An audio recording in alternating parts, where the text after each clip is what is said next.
Assalamualaikum warahmatullahi wabarakatuh. Kami dari kelompok 10 akan menjelaskan mengenai sistem reproduksi. Sebelumnya, perkenalkan nama saya Elma Esa dari kelas Biologi C semester 3 dengan NIM 1908106089. Perkenalkan, saya Sri Dwi Rahayu dengan nomor induk mahasiswa 19081060093. Assalamualaikum warahmatullahi wabarakatuh. Perkenalkan, nama saya Fauzia Maharani dengan nomor NIM 1908106078. Pengertian yang pertama yaitu tentang pengertian sistem reproduksi. Sistem reproduksi ini sendiri adalah sistem organ seks yang bekerja sama untuk tujuan reproduksi. Sedangkan reproduksi sendiri adalah merupakan kemampuan makhluk hidup untuk menghasilkan keturunan yang baru. Secara ilmiah, reproduksi dibagi menjadi dua cara, yaitu reproduksi seksual dan reproduksi aseksual. Perbedaan dari reproduksi seksual dengan aseksual ialah reproduksi seksual menggunakan alat kelamin jantan dan alat kelamin betina berupa penis dan juga vagina. Sedangkan reproduksi seksual tidak memerlukan alat kelamin. Reproduksi pada hewan dibagi menjadi dua cara, yaitu reproduksi pada hewan. Reproduksi dari hewan vertebrata dan invertebrata berbeda. Reproduksi pada hewan vertebrata salah satu contohnya adalah fertilisasi. Fertilisasi dibagi menjadi dua cara, yaitu fertilisasi internal dan juga fertilisasi eksternal. Fertilisasi internal merupakan proses pertemuan sel ovum dalam sel sperma di dalam tubuh induknya, yaitu di saluran reproduksi pada hewan betina. Sedangkan fertilisasi eksternal merupakan proses pertemuan sel ovum dan juga sel sperma di luar tubuh induknya, yaitu di dalam air contohnya. Kemudian pada reproduksi vertebrata juga ada perkembangbiakan dan kelahiran embrio. Dari dalam hal ini ada ovivipar, vivipar, dan ovovivipar. Ovovivipar sendiri adalah hewan yang berkembang biak dengan cara bertelur. Contohnya ayam, bebek, dan juga burung. Vivipar merupakan hewan yang berkembang biak dengan cara melahirkan. Dalam hal ini contohnya seperti mamalia, kucing dan juga kambing. Sedangkan ovovivipar sendiri merupakan hewan yang berkembang biak dengan cara bertelur dan juga melahirkan. Contohnya dalam hal ini merupakan ular dan juga cacing. Kemudian, perkembangbiakan reproduksi pada hewan invertebrata. Perkembangan biakan reproduksi invertebrata dibagi menjadi dua cara, yaitu aseksual dan juga seksual. Pada aseksual terdapat fragmentasi, pertunasan, dan juga parthenogenesis. Fragmentasi sendiri merupakan reproduksi seksual yang dilakukan dengan cara pemotongan bagian tubuh menjadi beberapa bagian. Sedangkan pertunasan merupakan cara berkembang biak hewan yang dilakukan dengan membentuk tunas yang baru di dalam tubuhnya untuk membuat sel baru. Sedangkan parthenogenesis merupakan perkembangbiakan tanpa peleburan dari sel sperma atau sel kelamin. Pembahasan selanjutnya yaitu mengenai sistem reproduksi pada hewan tingkat rendah. Di sini terdapat 3 jenis cara perkembangbiakan pada hewan tingkat rendah. Yang pertama yaitu aseksual pada Porifera, Cnidaria, dan Echinodermata. Dan yang kedua yaitu seksual pada Nematoda dan Molluska. Nah, yang ketiga ini aseksual dan seksual pada Annelida dan Platyhelminthes.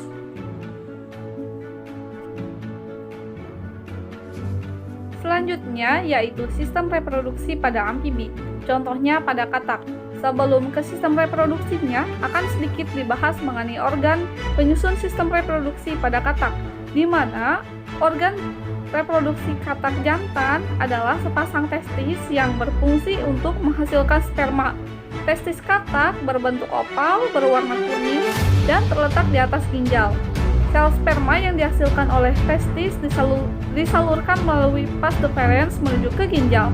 sel sperma ini nantinya akan dikeluarkan bersama urin melalui kloaka. Sedangkan organ reproduksi pada katak betina terdiri atas pasang ovarium. Ovarium katak terletak pada bagian belakang rongga tubuh dan diikat oleh penggantungnya yang disebut mesovarium. Ovarium pada katak betina berfungsi untuk menghasilkan ovum. Apabila telah matang, ovum tersebut akan ditampung oleh suatu corong yang dinamakan infundibulum. Opiduk katak betina terpisah dengan ureter dan bermuara pada kantong kloaka. Setiap ovum yang keluar dari dalam tubuh induk betina akan dilapisi selaput telur. Nah, selanjutnya masuk ke sistem reproduksi katak. Katak melakukan reproduksi dengan cara fertilisasi eksternal atau pembuahan di luar tubuh betina.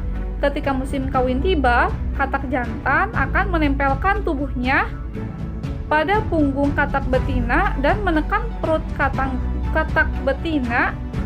Posisi katak jantan menempel dan menekan perut katak betina ini dinamakan dengan amplexus. Posisi tersebut dapat berlangsung dalam beberapa jam, bahkan berhari-hari lamanya. Proses amplexus ini memungkinkan katak betina untuk mengeluarkan ovum dan katak jantan mengeluarkan spermanya dalam jumlah yang banyak. Sel telur dan sel sperma yang sudah melebur tersebut kemudian menjadi zigot dan berkembang menjadi embrio. Embrio yang terbentuk akan dilindungi oleh cairan kental sehingga kelompok telur tersebut berbentuk gumpalan telur. Embrio kemudian akan berkembang menjadi berudu dan selanjutnya berudu mengalami diferensiasi bentuk menjadi katak.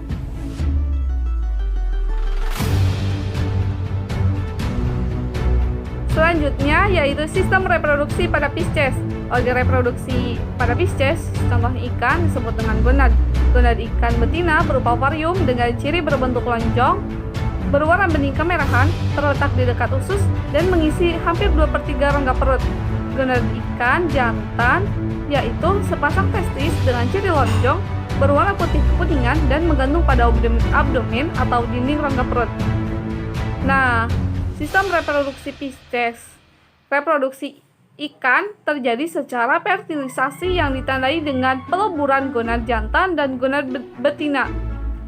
Proses fertilisasi pada ikan ada dua cara, yaitu fertilisasi secara internal atau pembuahan di dalam dan fertilisasi secara eksternal atau pembuahan di luar. Secara umum, ikan ovipar bertelur akan melakukan fertilisasi eksternal. Pada saat ikan betina bertelur mengeluarkan ovum, ikan jantan mendekati telur-telur tersebut sambil mengeluarkan spermatozoid. Apabila ovum bertemu dengan spermatozoid, maka terjadilah fertilisasi atau pembuahan yang menghasilkan zigot untuk kemudian tumbuh dan berkembang menjadi embrio ikan. Nah, kemudian ikan yang melakukan fertilisasi internal adalah ikan jenis ovovivipar, yaitu ikan yang bertelur dan beranak. Fertilisasi terjadi di dalam tubuh ikan betina yang diawali dengan masuknya sperma ke sel telur atau oosit melalui mikrofil. Nah, meskipun terdapat banyak sperma yang hendak masuk, akan tetapi umumnya hanya satu sperma yang dapat membuahi sel telur. Oosit yang telah dibuahi tersebut kemudian membentuk zigot dan selanjutnya berkembang menjadi embrio. Embrio mengalami penyempurnaan bentuk menjadi ikan yang mirip dengan induknya. Pembahasan selanjutnya yaitu tentang sistem reproduksi pada reptil. Nah, sebelum memasuki sistem reproduksi pada reptil, reptil memiliki organ reproduksi, yaitu pada sistem genital jantan memiliki testis yang berbentuk oval, ukurannya relatif kecil, berwarna keputih-putihan, berjumlah sepasang, dan terletak di dorsal rongga abdomen. Selanjutnya, reptil jantan memiliki ductus mesonervus yang berfungsi sebagai saluran reproduksi yang akan menuju ke kloaka. Sedangkan pada sistem genital betina, organ reproduksi reptil betinanya adalah ovarium. Ovarium ini berfungsi untuk membentuk ovum atau sel telur. Ovarium ini berjumlah sepasang yang berbentuk oval dengan ciri adanya adanya benjolan-benjolan pada bagian permukaannya. Ovarium reptil ini terletak pada bagian ventral columna vertebralis. Nah, sedangkan saluran reproduksi pada sistem genital betina ini yaitu berupa ovidup panjang dan berbelung. Bagian anteriornya terbuka ke rongga selom sebagai astium, sedangkan bagian posteriornya bermuara di kloaka. Nah, sekarang memasuki sistem reproduksi reptil. Reptil adalah hewan yang melakukan pembuahan di dalam tubuh atau fertilisasi internal, di mana peleburan sel sperma dan sel telur terjadi di dalam tubuh betina reptil. Nah, fertilisasi ini diawali dengan kopulasi, yaitu masuknya alat kelamin jantan ke dalam alat kelamin betina. Sperma akan bergerak di sepanjang saluran yang dinamakan epididymis. Dari epididymis ini, sperma akan bergerak menuju vas deferens dan berakhir pada hemipenis atau sepasang penis yang dihubungkan oleh satu testis. Nah, pada saat kopulasi ini, hanya satu hemipenis yang dimasukkan ke dalam saluran kelamin betina. Ovum reptil betina yang telah dibuahi oleh sperma ini akan melewati oviduk. Ovum yang telah dibuahi akan dikelilingi oleh cangkang yang tahan air agar tidak rusak jika nantinya diletakkan di tempat basah. Di perkembangbiakan reptil, sebagian besar dilakukan secara ovipar atau bertelur. Ovipar adalah embrio yang berkembang di dalam telur dan dilindungi oleh cangkang. Embrio tersebut mendapatkan makanan dari dalam tubuh induknya.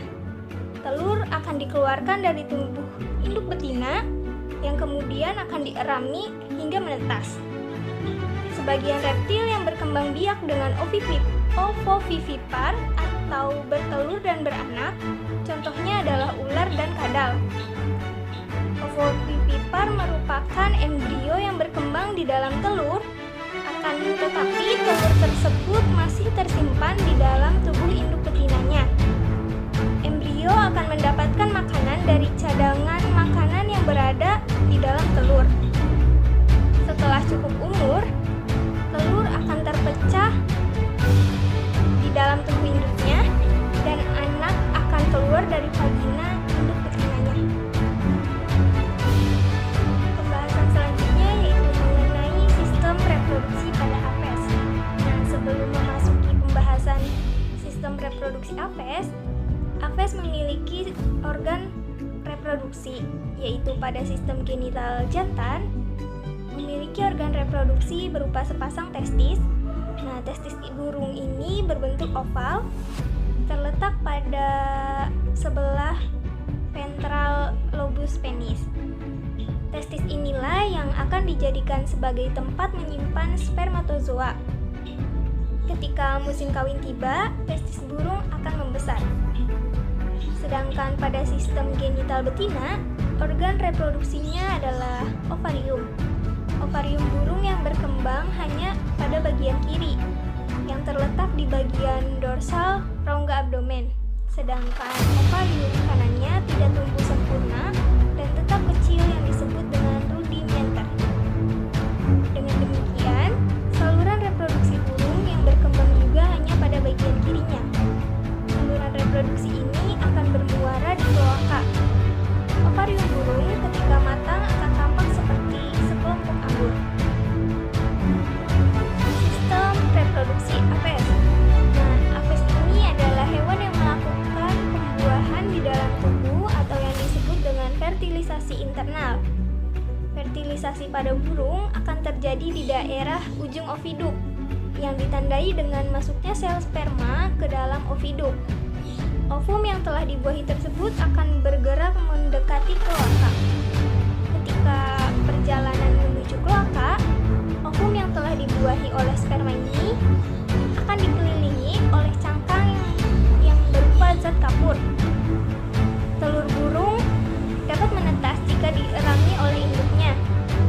Pertumbuhan embrio menjadi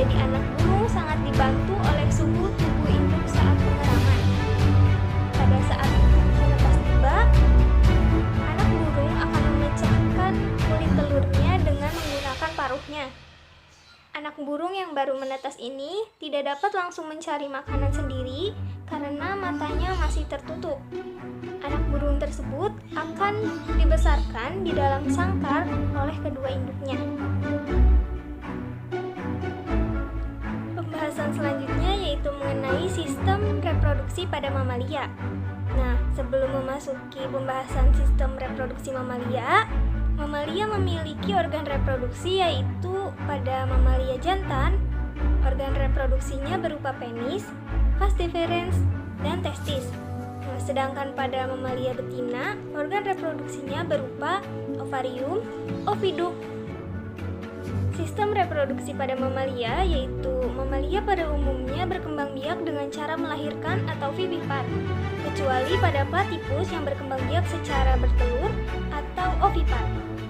Nah, proses peleburan sel sperma dan ovum terjadi di dalam tubuh induk betina yang disebut dengan fertilisasi internal. Hasil pembuahan sel telur oleh sperma tersebut kemudian akan membentuk zigot. Nah, zigot ini selanjutnya akan bergerak menuju uterus atau rahim dan terus berkembang menjadi embrio dan janin. Pembahasan selanjutnya yaitu mengenai penyakit atau kelainan yang menyerang sistem reproduksi. Nah, yang pertama itu ada kanker serviks, yang kedua ada HIV atau AIDS, yang ketiga ada kanker ovarium, yang keempat ada endometriosis, yang kelima ada PCOS atau polycystic ovary syndrome, yang keenam ada kista, yang ketujuh ada kanker testis, yang kedelapan ada hidrokel, yang kesembilan ada balanitis, dan yang kesepuluh ada gangguan prostat, serta penyakit atau gangguan lainnya yang dapat menyerang sistem reproduksi. Cukup sekian penyampaian materi dari kelompok 10, kurang lebihnya mohon maaf. Wabillahi taufik wal hidayah. Wassalamualaikum warahmatullahi wabarakatuh. Terima kasih.